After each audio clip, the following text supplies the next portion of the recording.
오늘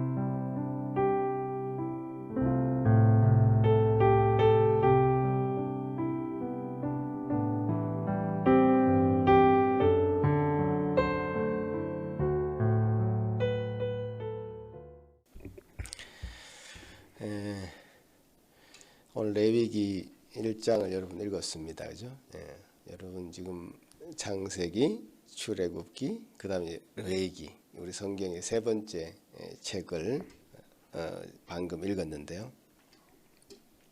그 창세기는 아담으로부터 시작해서 이 인류가 시작되는 스토리, 노아의 이야기가 있었고 또 바벨탑 이야기가 나오죠. 창조로부터 인간이 어떻게 타락해지는가, 그런 이야기가 나오다가 창세기 12장이 되어서 아브람을 하나님이 선택하시고 아브람의 자손을 허락하셔서 아브람의 자손을 통해서 하나님이 나라를 건설해가는 그런 과정들이 창세기에 기록됩니다. 그리고 이제 출애굽기 때는 이제 가혹한 학대를 받는 그 미천한 한 민족, 그 이스라엘 민족이 종살이에서 건짐을 받아서 자유로운 삶으로 옮겨가는 아주 드라마틱한 흥미진진한 이야기가 나오고요. 그 백성들에게 십계명 또 율법들을 주셔서 하나님께서 바라는 삶이 어떤 것인지 잘 가르쳐 주었습니다. 이제 드디어 이제 레위기에 왔는데요. 레위기는 야곱의 12아들 중에 한 아들이 이제 레위죠. 레위는 레위 그 지파는 특별히 제사를 담당하는 그런 지파입니다. 그 레위 제사장들에게 주는 지침으로 이 글이 쓰여졌습니다. 출애굽기 마지막이 어떻게 끝나죠? 성막을 짓는 장면. 이스라엘 그 백성들이 텐트를 치고 있으면 그 중간에 성막, 그 삶의 중심에 성막이 지어지는 대목으로 끝나고요. 레위기에서 그 시작이 어떻게 시작됩니까? 하나님이 임재하셔서 그 백성 중에 거하는 그 성막에로 모세를 불러오는 것으로 이 레위기가 시작됩니다. 그래서 성막에 관한 아주 자세한 규정들, 제사에 대한 규정들, 또 성결하게 살기 위한 여러 가지 성결법들을 자세하게 아주 이 레위기가 기록하고 있습니다. 그래서 이 내용들이 다소 지금 우리가 사는 것과 조금 분리되어 있고 뭔가 연관이 없어 보여서 지루하기도 하고 또 재미가 없기도 하고, 그래서 그냥 건너뛰거나 아니면 성경 읽기 시작하다 여기서 딱 멈추는 그 성경이 바로 레위기입니다. 근데요, 레위기는 절대로 그렇게 이렇게 넘겨버릴, 읽다가 말아버릴 그런 책은 아닙니다. 특별히 지금 이스라엘 백성들에게는 굉장히 중요한 지침으로 율법으로 이 레위기가 기록되고 있는데요. 이스라엘 백성들이 이제 가나안 땅을 정복해서 그 가나안 땅에서 하나님 나라의 백성들로 하나님 나라를 이루어야 될 사람들입니다. 거기 가면 그들은 이제 우상이라고 하는 지레밭을 아슬아슬한 그런 땅을 정복하는 과정에서 어려움을 겪게 되고, 그들이 하나님께서 원래 창조하신 목적대로 살아야 되는, 거룩하게 살아야 되는, 구별되어 살아야 되는 그런 막중한 임무를 그들이 지금 띠고 있기 때문에 그들을 이 정신적으로 영적으로 무장하지 않으면 안 되는 것이기 때문에 이 레위기가 주어진 겁니다. 레위기의 핵심 단어는 한마디로 말하자면 거룩이라 할 수 있습니다. 거룩. 이 성경 전체에 90번 이상 나옵니다. 거룩이란 말이 계속 반복해서 나옵니다. 이제 거룩이란 뜻은 뭐죠? 구별되었다, 구별된 삶이다, 이런 뜻입니다. 하나님을 섬기기 위해서 구별된 삶을 사는 것을 말합니다. 그래서 이 레위기 전체에서 거룩한 예배와 거룩한 삶을 강조하게 됩니다. 그걸 통해서 하나님의 백성으로서 하나님의 임재를 경험하고 그걸 통해서 복을 누리는 그런 삶을 살기를 정말 간절히 바라는 마음으로 이 글이 이 책이 기록되었다는 것입니다. 레위기 전체 개략적으로 말씀드리면 27장으로 되어 있습니다. 그 27장은 크게 두 부분으로 나눠집니다. 1장부터 16장까지 거의 절반 이상이 이 제사법에 관해서 어떤 예식에 관한 그런 법입니다. 그러니까 우리가 쉽게 말하자면 예배에 관한 법입니다. 그 다음에 17장부터 마지막 장 27장까지는 그런 삶의 그런 예배를 드리는 자의 어떤 성결한 삶, 성결한 삶의 이야기가 나옵니다. 우리가 입는 것, 먹는 것, 자는 것, 의식주에 관해서 어떻게 성결하게 될 것인가, 정결한 것과 부정한 것들은 어떤 것이고 우리가 무엇을 먹어야 될 것인가, 어떤 것을 입어야 될 것인가, 이런 자세한 내용들이 거기 기록되고 있습니다. 그래서 레위기 전체의 순서를 봐도 알 수 있듯이 우리의 예배와 우리의 삶은 이렇게 연결되어 있습니다. 분리되지 않죠. 우리 제사와 여기 구약시대의 백성들이 했던 이 제사의 삶과 그들의 성결의 삶은 이렇게 잘 연결되어서 그들의 삶의 전체를 이루고 있는 것이죠. 오늘 그래서 이 레위기의 첫 장을 여는 날이죠. 이 제사에 대해서 지금 일단 설명하고 있는데요. 제사가 무엇인지 그것부터 한번 정의를 내려봐야 되겠습니다. 이 제사는요, 죄 문제를 해결하는 이제 구약적 방식이다 이렇게 설명할 수 있습니다.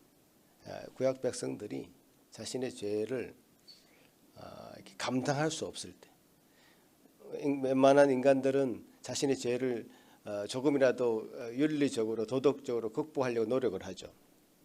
근데 그것이 절대로 끝까지 해결되는 법은 없습니다. 그 죄의 짐을 지고 있는 백성들에게 그 죄의 짐을 내려놓을 수 있는 장을 열어준 것이 바로 이 제사다 이렇게 얘기할 수 있습니다. 사람은 다 할 수 있습니다. 큰 건물도 지을 수 있고요, 다리를 또 만들 수 있고요, 우주를 비행하는 우주선도 만들 수 있습니다. 그러나 죄 문제는 해결할 수 없습니다. 죄는 하나님을 떠난 모든 상태를 의미하고 있기 때문에 죄인과 하나님과의 큰 간격이 있어서 도저히 하나님께로 갈 수도 만날 수도 없는데, 어떻게 하나님께서 우리를 이렇게 그것을 해결해 주시겠다고 하시면서 이 제사 제도를 말씀해 주시는 겁니다. 유진 피스터슨이 메시지 성경이라는 그 성경을 이렇게 새로 의역해서 번역을 했는데요. 이 레위기 서론에 이런 말을 했습니다. 인류가 결코 포기하지 않는 습관 가운데 하나는 하나님을 길들이겠다는 고집이다. 우리의 계획을 위해서 하나님을 이용하는 방법을 생각해낸다. 우리의 계획과 야망과 기호에 들어맞는 크기로 하나님을 축소시키려 한다. 그러나 성경은 우리가 그럴 수 없다고 훨씬 더 고집스럽게 말한다. 이제 그게 레위기라는 겁니다. 그러면서 레위기 22장 31절 33절을 인용하는데 한번 들어주십시오. 메시지 성경은 조금 우리 말투로 많이 바꾼 성경입니다. 그래서 제가 한번 읽어보겠습니다. 너희는 내가 명령한 것을 행하고 내가 일러준 대로 살아라. 나는 하나님이다. 나 이름 거룩한 이름을 더럽히지 마라. 나는 이스라엘 백성 가운데서 거룩하게 높임을 받기 원한다.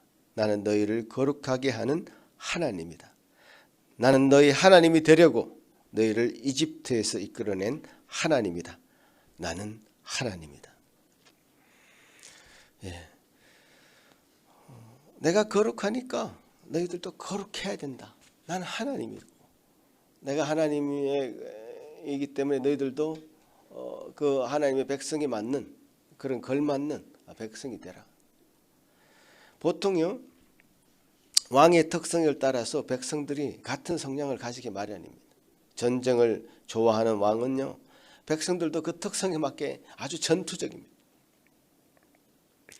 왕이 책을 좋아하면 백성들도 자연스럽게 책을 좋아합니다. 우리 왕의 특성, 우리 거룩한 하나님의 특성은 거룩하다는 특성을 가지고 있는 겁니다. 우리 왕이 거룩하시니 백성들도 거룩해야 된다. 예배의 자리는 하나님 앞에 굴복하는 자리입니다. 예배는 왕 앞에 우리가 행해야 될 예법입니다. 이게 예배의 자리죠. 우리 주장을 내려놓고 겸손해지겠다는 자리죠. 내 속에서 끊임없이 반복되는 비참한 죄를 주님 앞에 내어놓고 참회하는 자리입니다. 여러분, 이 광야 생활을 하는 이스라엘 백성들에게 이 제사 제도 이것이 어떤 의미가 있었을까요? 광야 생활이라는 것을 여러분 상상해 보시면 텐트를 쳤다가 걷었다가 이동했다가 사방에 짐승들도 공격하고요. 또 적들도 웅크리고 있다가 갑자기 쳐들어오기도 하고요. 물도 구해야 되고 음식도 구해야 됩니다. 여러분 텐트 생활이 쉽지 않습니다. 그런데 그것만 해도 벅찬 그들의 삶 가운데 이런 복잡한 제사 제도를 시행하라고 하는 겁니다.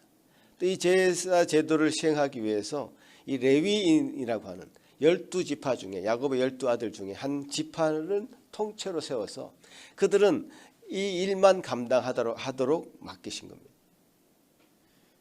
그들은 생산적인 일을 하는 사람들이 아닙니다. 그냥 제사제도, 이 성막을 관리하고 또 성막을 이동하기도 하고 그 제사할 때 그 사람들에게 뭔가 봉사를 하고 이 일을 감당하는 사람을 이렇게 특별히 뽑아가지고 생산적이지도 않은 그 사람들을 뽑아서 굳이 이 일을 시키시는 이유가 무엇일까요? 그런 일을 그런 거 한번 생각해 보셨습니까?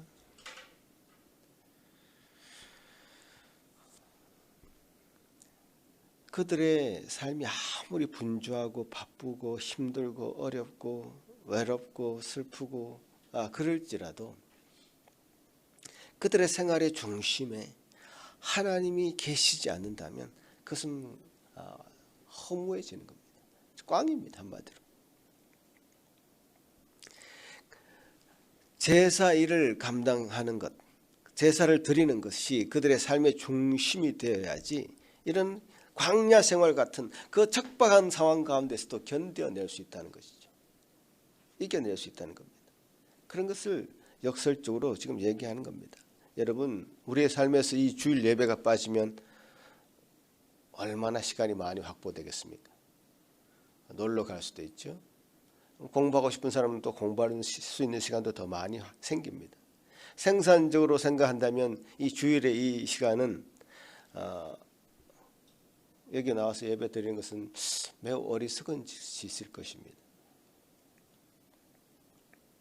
그런데도요, 하나님께서는 이 이스라엘 백성들에게 수많은 텐트를 안에서 그 중심 가운데 성막을 마련해 놓고 이 제사 제도를 시행할 것을 아주 엄격하게 명하고 그것이 조금이라도 잘못됐을 때는 아주 엄한 벌을 내리시고 그런 것을 하는 이유가 있습니다.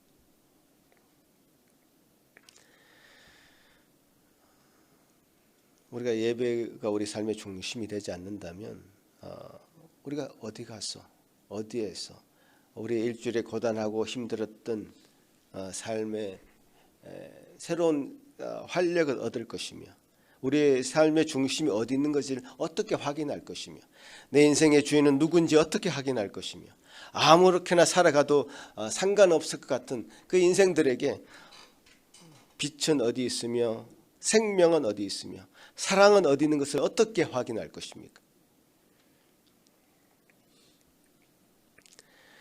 이 제사제도요, 현대를 살아가는 우리의 보기에는 너무나 우리 삶과 동떨어져 있는 것처럼 보이고 상관이 없어 보이지만 이 의미들 하나하나 제대로만 알기 시작하면 정말 우리 삶이 송두리째 바뀌는 놀라운 변화로 또 경험으로 이어질 수 있다고 저는 믿습니다.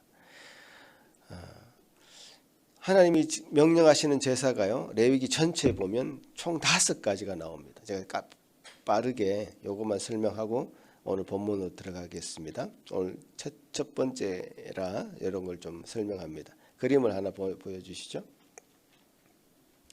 이 그림을 보시면 한번 따라합시다. 번제, 번제, 번트 오퍼링이라서 뭘 태우는 겁니다. 태우는 거. 전부 다 태워버리는 겁니다. 구워서 우리가 먹는 게 아닙니다. 다 태워서 우리 그 생명 자체를 드리는 겁니다. 태우는 종류에 대해서는 조금 더 제가 다시 한번 오늘 본문을 중심으로 한번 설명을 할 때 말씀드리겠습니다. 그 다음에 두 번째는 소제, 소제는 이제 곡식, grain offering, 곡식을 가지고 이제 제사를 드리는 겁니다. 곡식도 여러 종류의 곡식들을 준비해 놓고 그 형편에 맞게 많이 드리기도 하고 적게 드리기도 해서 그걸 다 태워버리는 겁니다. 그 다음에 화목제, 이 화목이란 peace, 샬롬이잖아요. 이 말 그대로 관계를 회복하는 제사입니다. 하나님과의 관계, 이웃과의 관계, 관계를 회복하는 의미에서 드리는 그런 제사로 화목제가 있습니다. 그래서 감사할 때 드리는 감사제가 있고요. 내가 하나님과의 관계를 회복하기 위해서 서원할 때 서원제가 있고요. 내가 너무 기쁜 일이 있어서 하나님 앞에 기쁨을 표현하기 위해서 낙헌제, 이런 종류들의 그 제사들이 또 있습니다. 감사제, 화목제 안에 포함되어 있는 것들이죠. 그 다음에 속죄제 따라해주세요. 공동체의 죄를 이제 단번에 해결하는. 그러니까 어떤 대제사장이 주로 이런 일을 감당하죠. 1년에 한 번씩 속죄제를 감당하는데 우리 죄, 근본적인 죄의 문제, 하나님과 우리 사이에 막혀져 있는, 가로막혀 있는 어떤 죄의 문제를 해결하기 위해서 이제 속죄제를 드립니다. 그다음 마지막에 속건제 따라해서 속건제, 이 용어를 조금 익숙하게 해주시기 바랍니다. 속건제는 guilt offering이라 그래서 이제 우리 어떤 개인적인 죄의 문제, 뭐 양심 어떤 고통이 느껴진다든가 어떤 실수를 포함해서 많은 잘못들 우리가 저지르고 살잖아요. 뭐 그런 어떤 잘못들을 주님 앞에 다 내어놓고 이 모든 것들을 주님 앞에 용서를 구하고 주님 앞에 나아가는 것, 이런 어떤 종류들의 제사들이 있습니다. 참고적으로 알아두시고 다음에 하나하나 더 깊이 있게 나아가도록 하겠습니다. 오늘 이제 이 번제라고 하는 첫 번째 얘기 드렸던 다 태워서 드리는 온전한 헌신과 온전한 주님 앞에 희생을 의미하는 이 번제를 드리는 절차가 오늘 본문에 나와 있습니다. 총 7단계로 제사를 드립니다. 첫 번째 단계, 이 봉헌자가 흠 없는 제물을 여호와 앞에 기쁘게 받으시도록 드리는 단계입니다. 3절에 그죠?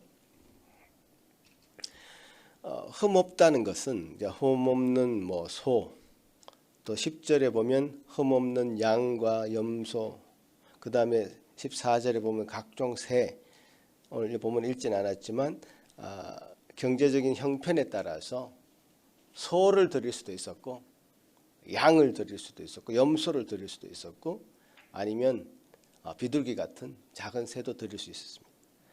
뭐 소를 드릴 수 있는 형편을 가진 사람은 그렇게 많지는 않았겠죠. 그때 당시 주요 어떤 농사를 지을 때 필요한 동물이 이제 소였을 텐데요.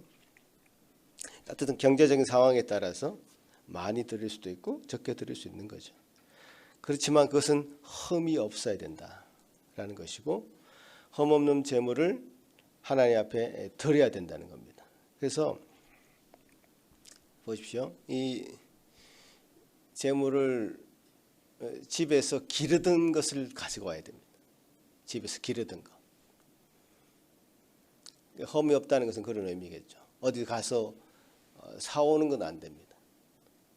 예수님 시대에 예수님이 성전을 청결하게 하실 때 왜 화가 나셨죠? 성전 앞에 가보니까 온갖 상인들이 제사에 드릴 제물을 다 그 앞에서 팔고 있는 겁니다. 다 상을 뒤엎었습니다. 제사 제도가 형식적으로 변한 겁니다. 그때 당시. 집에서 기르던 것, 그것을 끌고 와야 되는 겁니다. 집이 얼마의 거리에 있는지 모르지만 멀리 있는 사람들은 멀리서, 가까이 있는 사람은 가까이서. 물론 이 장막을 치고 있던 시대에는 그렇게 멀진 않았겠죠. 그렇지만 집에서 기르던 것을 끌고 왔어야 돼요. 집에서 길렀다는 것은 어떤 의미가 있습니까? 이미 그 동물과 나는 감정적으로 서로 소통하고 교류하는 그런 관계입니다. 보통 관계가 아니에요. 여러분 지금 생각해 보십시오. 여기 집에 동물을 기르고 있다고 생각해 보십시오. 요즘 애완견들, 애묘, 고양이들, 가족 이상이죠. 물론 여러 무리 중에 한 마리를 골라서 왔겠지만, 그래서 오늘날과 같은 그런 어떤 깊은 감정적인 교류를 하고 있지는 않겠지만, 그래도 집에서 길러서 가지고 왔다고 했을 때는 그 동물과 자기는 어떤 신비적인 어떤 연합이 이루어진 상태입니다. 한 몸과 같은 느낌을 가지죠. 그래서 이게 여기 본문에서 3절에 기쁘게 받으시도록 드린다고 했을 때 이 드린다고 하는 히브리 단어가 그런 의미가 있습니다.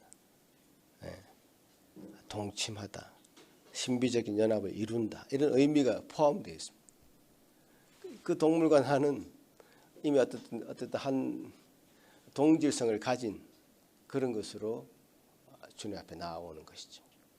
그냥 보통 것을 드리는 게 아닙니다. 아무나 잡아서 드릴 수 있는 게 아닙니다. 그리고 이제 끌고 오는 과정에서 이 동물을 이제 드려야 된다고 하는, 자기가 기르던 가축을 드려야 된다고 하는 그런 깊은 마음의 안타까움 같은 것들이 있으면서 그런 상태에서 동물을 데리고 오겠죠. 그리고 그 하나님과 약속된 시간과 장소를 잘 지켜야 했습니다. 어떤 시간에 어떤 장소에서 이것을 드린다. 성막이라는 것이 있었기 때문에 그곳에 장소로 어떤 시간에 드린다라고 하는 것이 분명히 있었겠죠. 자, 그런 단계가 바로 첫 번째 단계입니다. 드릴 제물을, 봉헌할 제물을 픽해서 끌고 와서 그 제사 회막 앞에, 성막 앞에 내어놓는 그 단계. 두 번째는 이 봉헌자가 짐승의 머리에 손을 얹어서 안수를 합니다. 그 소면 소, 염소면 염소, 양이면 양의 머리에 안수하는 겁니다. 안수라는 건 뭐죠? 어떤 의미에서 안수를 합니까?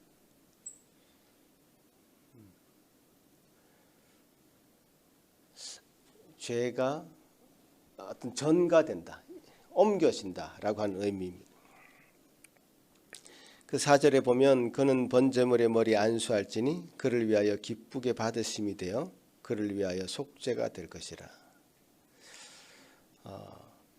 참 마음의 공감을 가지고 있는, 동질성을 가지고 있는, 신비적인 연합을 이루고 있는 그 동물을 데리고 와서 그 동물에게 안수를 함으로 자기 죄를 그 짐승이 대신 지고 죽는 그 제물이 되어가는 그런 과정이죠.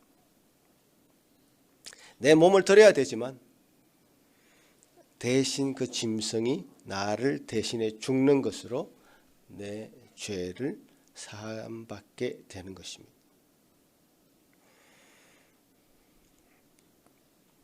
내 죄가 그 짐승에게 옮겨진다는 의미고, 그 대신 나는 의를 덧입고 은혜를 입게 된다라는 그런 의미죠. 자, 두 번째 단계까지 아시겠죠? 데리고 와서 그 머리에 안수를 합니다. 세 번째는 그 짐승을 죽이는 단계. 그건 제사장이 대신 해주지 않았습니다. 직접 죽여야 됐습니다. 이 대목이 가장 마음이 아플 것 같아요. 이 대목이. 그래도 데리고는 올 수 있고 안수까지는 할 수 있겠는데 그걸 자기가 죽여야 된다. 아마 엄청난 슬픔과 오열이 있었을 것이고, 이 동물을 죽인다는 그 사실 때문에 마음이 굉장히 아플 것입니다. 내가 죽어야 되는 대신에 그 짐승을 죽이면서 느껴지는 그 하나님 앞에서의 자신의 그 심정.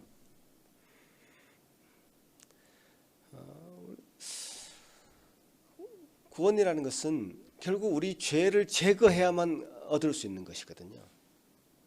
우리 죄를 어떻게 제거할 것인가라고 하는 방식을 이 동물 짐승을, 동물 희생을 통해서 우리가 그렇게 사함을 받을 수 있는 길을 열어주신 거거든요. 그래서 반드시 죽여야 되는 겁니다. 짐승을 죽여서 그 짐승이 나 대신 죽는 그런 길을 하나님께서 제시하신 겁니다. 그러면 그 봉헌자가 그 짐승을 죽이면 네 번째 단계로 이제 제사장이 거기 죽인 그 짐승의 피를 받아가지고 그 제단의 사방에 뿌립니다. 이렇게 5절에 보니까 아론의 자손 제사장들은 그 피를 가져다가 회막 문 앞 제단 사방에 뿌릴 것이며,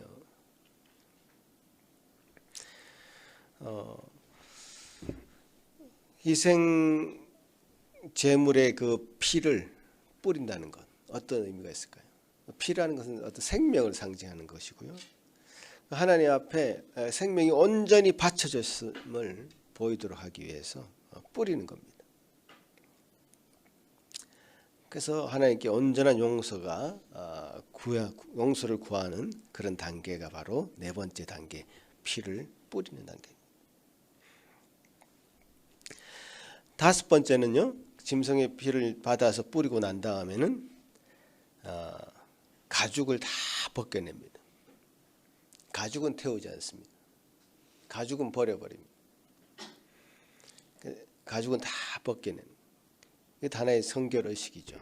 부패한 그 겉모습을 완전히 제거하고 아주 진실한 내면적 부분만 드린다는 그런 의미가 있겠죠. 가죽을 다 벗긴 다음에 그 다음 여섯 번째, 그 짐승의 모든 기관의 각을 다 떠는 단계입니다. 살 부위별로 내장은 내장대로 분리해서 잘 조각조각 내는 겁니다. 불에 잘 타도록 하기 위해서. 그 짐승의 모든 부위를 남김없이 하나님 앞에 바친다는 전적인 헌신의 의미를 내포하고 있습니다. 마지막 일곱 번째 단계는 그 짐승의 모든 기관들을, 껍질만 제외한 모든 기관들을 불살라드리는 단계죠. 그래서 이 모든 기관, 기름까지 다 포함해서 불사를 때 여호와께 향기로운 냄새다, 향기로운 냄새다라고 하면서 이 제사를 하나님께서 받으시죠. 그 향기로운 냄새를 통해서 정말 죄사함의 사죄의 은총을 받게 되고 또 평안함을 얻게 되는 그런 단계로 나아가게 되는 것입니다. 결국 이 희생 제사, 이 희생 제사는 그 예물이 하나님 앞에 드려짐으로 내 죄가 사함 받고 나는 죽고 멸절당하고 내가 없어짐으로써 그 죄로 인한 하나님의 어떤 진노가 이제 멈추게 되는 겁니다. 그래서 평화로운 안식의 상태를 맞이하게 되고 기쁨으로 하나님 앞에 서게 되고 세상 앞에 서게 되는 것이죠. 그 레위기는 이런 제사를 어떻게 드려야 될지 그 종류별로 아까 5 종류 말씀드렸죠. 종류별로 뭐 어떻게 해야 될지 자세하게 나와 있고 또 제사장들이 이렇게 하는 예법이 따로 있고 평민들이 하는 예법이 따로 있고 그런 내용으로 가득 차 있습니다. 그래서 읽기가 쉽지는 않습니다. 그러나 요 기본적인 개념을 가지고 읽으시면 더 이해가 쉬우실 겁니다. 내용이 중복되기도 하고 반복되기도 합니다. 이런 제사를 통해서 이스라엘 백성들은 하나님의 임재에 들어갈 수 있었고 하나님의 사랑을 덧입을 수 있게 되었습니다. 오늘 레위기 말씀을 통해서 여러분에게 죄로부터 자유케 되고 진정한 평화를 누리기 원했던 이스라엘 백성들에게 베푸신 하나님의 길이 무엇인지 보셨습니다. 그 길이 우리에게도 열리게 된 것인데요. 이 제사 제도는 예수 그리스도께서 오심으로 더 이상 시행할 필요가 없게 된 것입니다.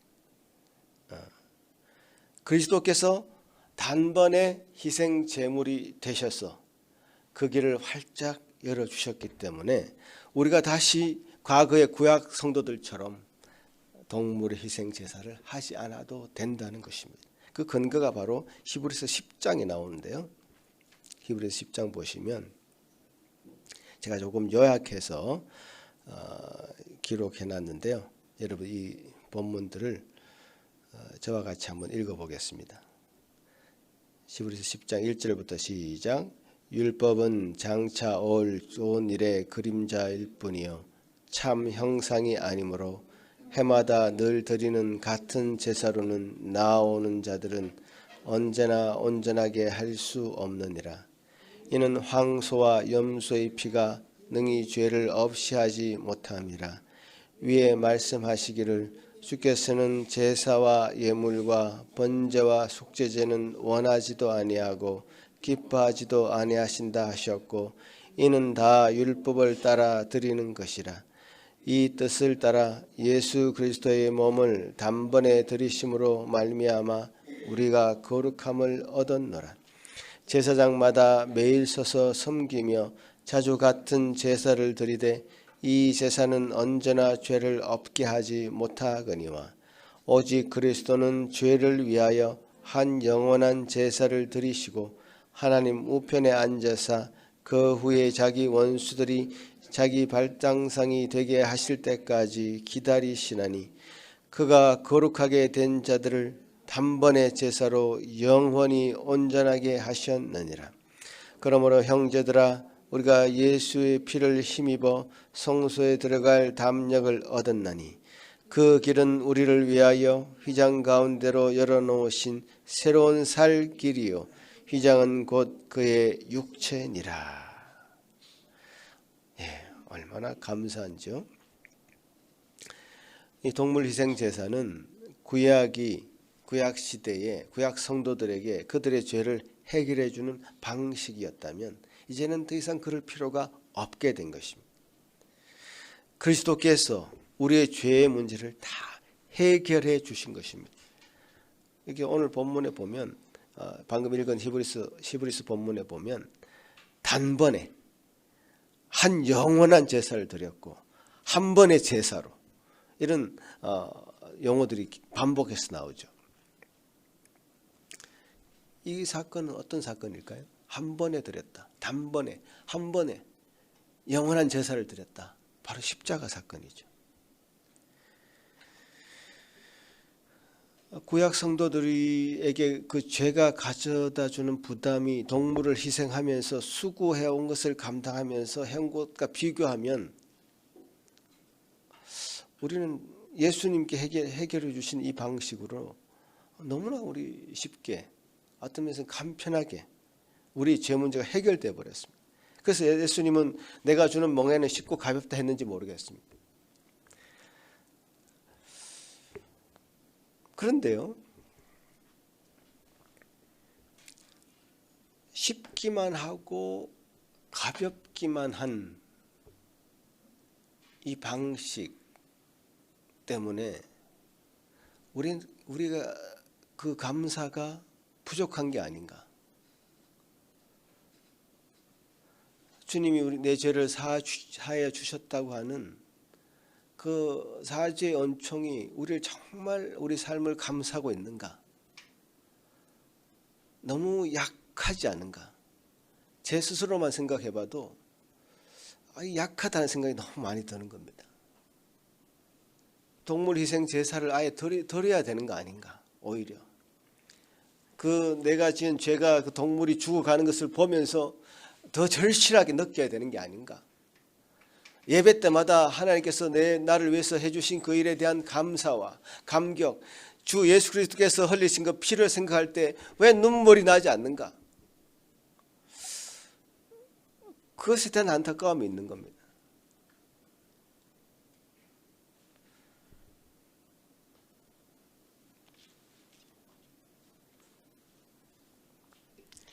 그 스펄전 목사님이라고 영국의 아주 유명한 개혁주의의 설교가가 계셨는데 그분이 하루는 서재에서 펑펑 우는 겁니다. 그 부인이 왜 갑자기 그렇게 우십니까? 내가 평소에는 십자가만 생각해도 눈물이 났었는데 이제 그 십자가를 생각해도 더 이상 내가 아무것도 느껴지지 않아서 그것이 슬퍼서 울고 있다고 얘기하는 겁니다. 너무나 쉽고 가벼운 신앙생활을 우리가 하고 있는 것이 아닌가라는 자책이 저에게도 있습니다. 여러분 어떠십니까? 그리스도께서 해주신 그 일에 대한 묵상이 너무 얇지 않습니까? 죄에 대해서 감각이 부족한 건 아닙니까? 그러니 해결해 주신 것에 대한 감사도 부족한 것 아닌가? 그런 마음이 제게 참 많이 들었습니다. 이 설교를 준비하면서도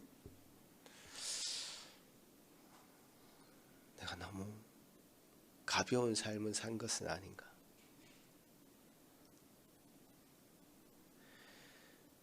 이 동물 희생 제사를 드렸던 이 구약 성도들이 느꼈을 그 하나님 앞에 그 사죄 받음의 그 은총이 지금은 예수 그리스도의 그 흘리신 피로 말미암아 우리는 그보다 1000배, 10,000배, 1억 10,000배 더 감격하고 감사해야 될 그런 우리인데도 불구하고 구약 성도들보다 못하다는 생각이 드는 것은 참 우리가 가지고 있는 감사가 부족하다. 죄에 대한 인식도 부족하고 주님께서 주신 우리에게 베푸신 그 일에 대한 묵상도 부족하다. 그 결과가 아닐까 그렇게 생각해 봅니다.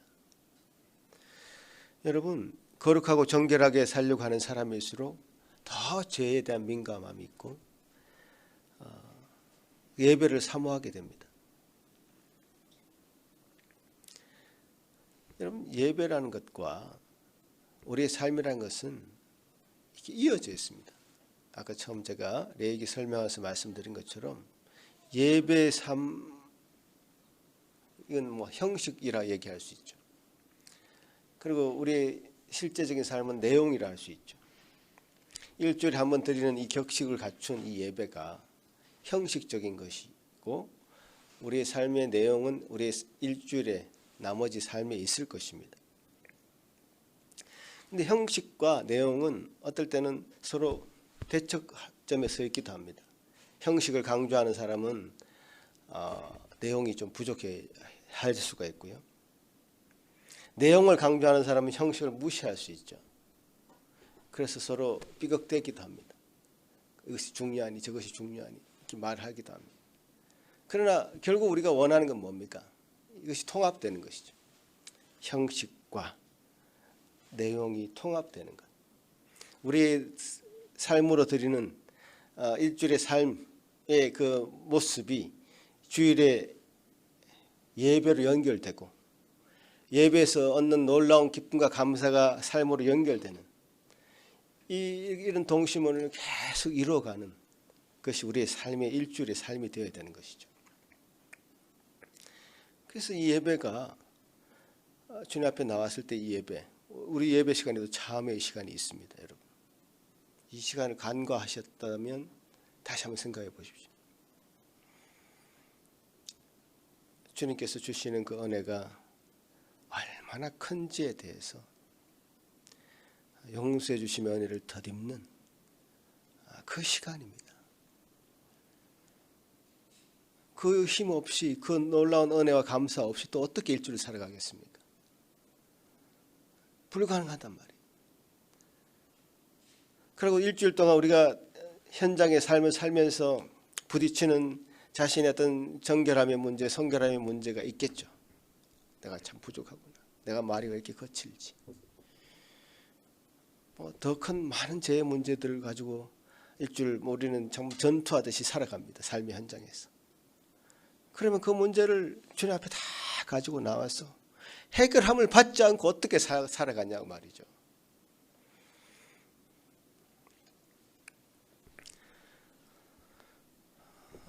이 길을 열어주신 하나님께 너무 감사한 겁니다. 우리의 문제를 해결해 주시고 또 죄짐을 들어주시는 그 은혜의 자리가 이 바로 예배의 자리입니다. 이 형식적으로 드려지는 것 같지만 이 예배가 우리의 삶을 이끌어가는 동력이 되고 또 우리의 삶을 정결하게 만들어가는 동력이 되죠. 또 그렇게 살고자 하는, 현장에 살면서 그렇게 살고자 하는 사람은 더더욱더 이 예배를 사모하게 됩니다. 예배 나오고 싶어서 그 자리에 가서 하나님 앞에 그 사죄의 은총 가운데 다시 서서 하나님 주시는 그 용기를 얻고 다시 한번 삶의 현장으로 가고 싶어 해서 이 예배를 다시 나오게 되는 겁니다. 거룩하게 살려고 하는 사람일수록 구약 성도들도 제사의 필요성을 느꼈을 것입니다. 정결에 대한, 성결에 대한 감각이 높은 사람일수록 더 소제든 화목제든 속건제든 계속해서 제사를 드리려고 했을 것입니다. 마찬가지입니다. 지금도 정결, 성결에 대한 그 감각이 높은 사람일수록 더더욱 주님 앞에 나와 예배하고 싶은 마음. 그래서 주님 주시는 이 놀라운 그 은혜를 묵상하게 되고 감사하게 되는 그런 시간을 가짐으로 은혜로 그 마음을 채워가려고 할 것입니다. 여러분, 참 우리에게 쉽고 편한 길을 열어주신 것, 그것에 대한 감사가 참 부족하다 라는 거, 오늘 이 구약 성도들의 이 제사를 내용들을 볼 때 우리 너무 부족한 거 아닌가 라는 자책을 저 자신이 하게 되고요. 그렇지만 놀라운 길을 열어주신 그리스도의 그 십자가를 다시금 붙들게 되고 감사하게 되고 그 앞에서 다시금 새 힘을 얻어야 되겠다는, 우리 예배가 새로워져야 되겠다는, 아니 내 자신의 예배가 새로워져야 되겠다는, 여러분 각자 한 사람이 그런 마음을 가진다면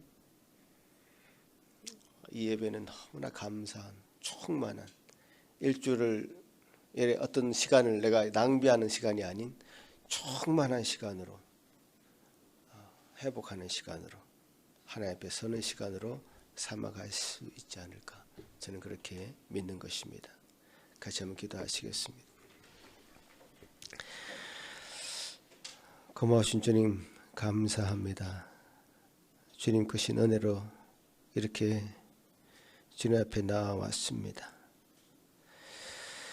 주여 주여 불쌍히 여겨주셔서 우리에게 분명한 하나님의 은혜를 부여잡는 이 예배의 시간 되도록 도와주시옵소서.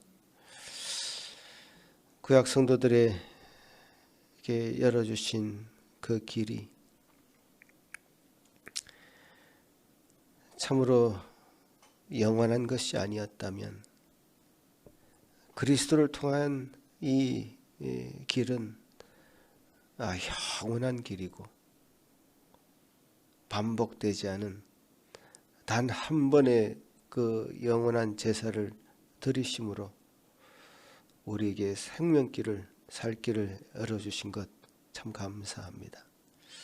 그 감사가 우리 안에 그 개개인에게 차고 넘치는 저들 되게 하여 주시옵길 소망하옵고 감사하오며 예수님 이름으로 기도드리옵나이다.